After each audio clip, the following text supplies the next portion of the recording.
All right, let's dive in. Shopping vocabulary, huh? This is perfect for your Learn English Fluent channel. You bet. You really hooked us up with the sources for this deep dive.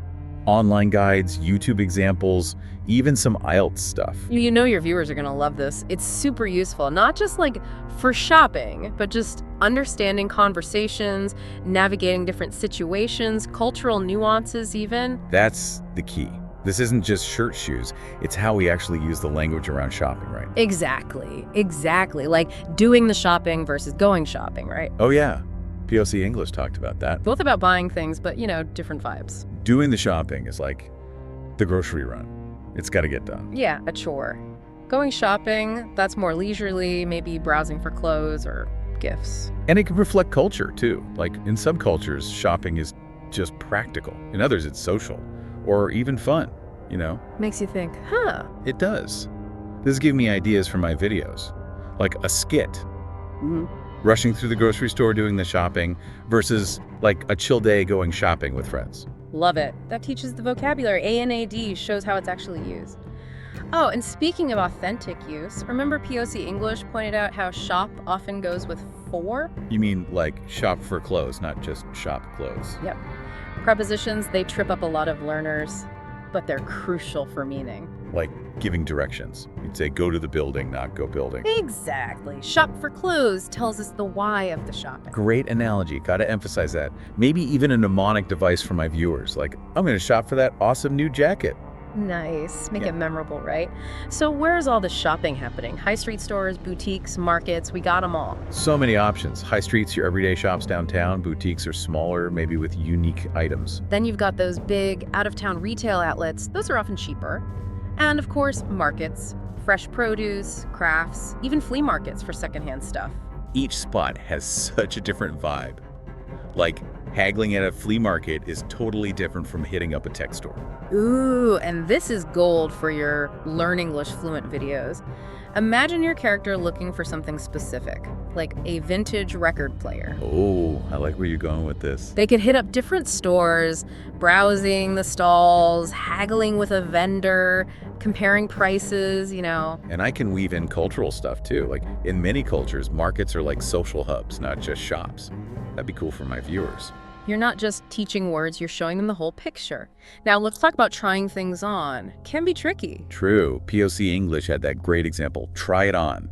For clothes, right? Phrasal verbs, gotta love them. So simple, but important to use correctly. It's all about context. You wouldn't try on a new phone, but you'd try on a shirt to see if it fits. Oh, and something I've always wondered, fitting rooms versus dressing rooms. Is there a difference?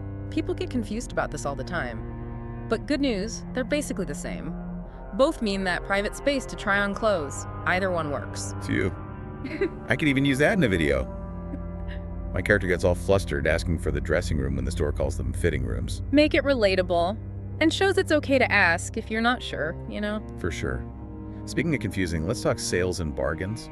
There's a whole vocabulary just for saving money. It's a whole world. On sale, marked down, a steal, a ripoff. And they all mean different things, right? Yeah. Like on sale, I get the prices lower, but marked down. Marked down means the price has been reduced, but it was lowered from a specific point, often a big reduction. So marked down 50% is a way better deal than just on sale. You got it. Then you have those fun ones, like a steal. Oh, I love using those in my videos. A steal means you got a crazy good price, right? Like way less than it should be. Like you outsmarted the system. Got something amazing for almost nothing. And then rip-off is the opposite. Yeah. Like you got cheated, paid too much for something worthless. Steal makes you feel awesome. Rip-off makes you feel kind of dumb, right? I love how you explain that. It's not just the dictionary meaning, it's the feeling. Exactly. Language is powerful like that. Now, got to talk about those bargain hunters. They're on another level. More than shoppers, they're like deal detectives. They know all the tricks to save money. Always searching for those hidden treasures. And it's not just about the money, it's the thrill of the hunt, Then you have the shopping spree side. Dangerous but fun. A whirlwind of purchases. Can be liberating, but watch that budget. It's like getting caught up in the moment, buying everything in sight. Total opposite of the bargain hunter. Sprees are about spontaneity. But then comes the buyer's remorse. Why did I buy all this stuff? But the downside of the spree happens to the best of us. Speaking of downsides, what about when something's wrong with what you bought? Returns, ugh. POC English has some good words for that. Torn, take it back, refund. Returning stuff can be scary if you're not confident in English, but you gotta know how. Remember that story from POC English? The person bought a jacket, got home, and it was ripped. Happens all the time. Most stores are cool about it if you have a real problem. So we've covered a lot. Different shops, trying stuff on, bargain hunting, even sprees. But there's even more specific vocabulary that trips people up. Let's get into it, like blouse versus shirt. They seem similar, but... Oh, English by Giovanna talked about that. I thought they were the same, but a blouse is usually for women and like fancier material, right? Shirt is more general. Little details, but they make a difference in fluency. And how about pants versus trousers? Another one of those British American things. You know it. Pants is American. Trousers is British. So for my American viewers, stick with pants. Probably best. Consistency is key. Oh, and speaking of learning new things, I finally learned what those displays at the end of grocery aisles are called. From Speak English with Vanessa. You mean end caps? Yeah, end caps. I had no idea.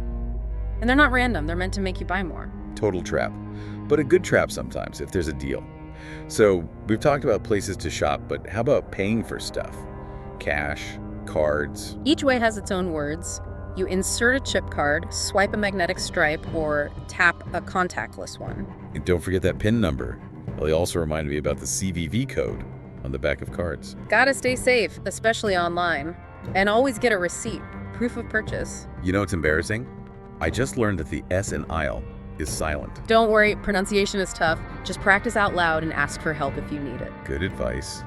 I could even do a pronunciation segment in my videos with words people struggle with. Your viewers would love that. Now sizes, always a headache. Small, medium, large is easy, but then IELTS Jackie taught me extra large and one size fits all, which never fits all. Sizes are the worst, especially with clothes. Every brand is different. One size fits all is basically a lie, right? Pretty much. It all comes back to context.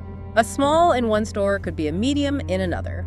Best to try things on when you can. And be kind to ourselves. Everybody's different. So we've talked about the main stores, but what about those specialized places? Pharmacies, bookstores, DIY stores. They all have their own lingo. Pharmacies have prescriptions, over-the-counter meds, the pharmacist. Bookstores have fiction, nonfiction, all those genres. And those cute independent bookstores, those are the best. And DIY stores are a whole other world. Hammer, screwdriver, paint, all that stuff. Crazy how much vocabulary goes with shopping. Shows how language is always changing to fit our needs. We use these words so much we don't even think about it. But for someone learning English, it can be a lot to take in. That's why these deep dives are so helpful. They break it all down. And they make it fun. So much vocabulary, right? But it's not just about knowing the words. It's about using them. How can my Learn English Fluent viewers actually put all this into practice? Gotta get out there and see it. You're already doing great with the videos, but think about adding more shopping situations, make it even more fun. Okay, I'm brainstorming here. Like a series.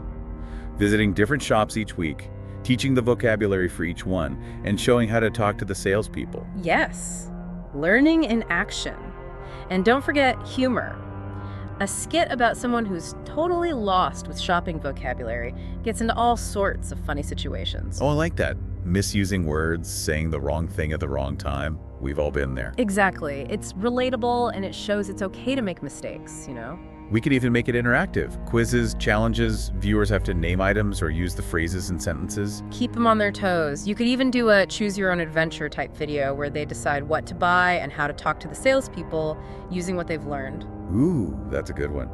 And we can't forget stories. Everyone loves a good story. Stories are the best for learning. People remember them. I could tell a story about a funny shopping disaster I had, using all the vocab naturally. Or create a character who's learning English and struggling with shopping, showing how they get better over time. Both awesome ideas. The point is, inspire them to actually use the language. Tell them to practice the phrases at home, with a friend, or even in the mirror. Like that tip we talked about. Making a shopping list and pretending to shop at home, saying the phrases out loud. Might feel silly, but it works. Anything to build that confidence. It's normal to feel shy using a new language, but the more you do it, the easier it gets. And don't be scared of making mistakes. Everyone does it. It's how we learn. Exactly. Someone corrects you. Boom. That word is stuck in your brain forever. It's part of the journey. Well, our shopping vocabulary deep dive is coming to an end. But before we go, remember those end caps we talked about. So sneaky. Makes you wonder what other tricks stores use, right? Music, how they arrange things, sale signs, it's all psychology. They're trying to control our minds. But it's kind of cool to understand how it works. Yeah. It all shows that shopping isn't just about buying stuff. It's language, psychology, culture, all mixed together. The more we know, the better shoppers and better English speakers we become. Well said.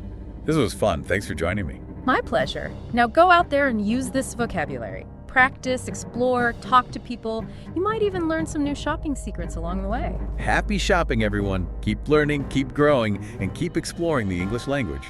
See you next time.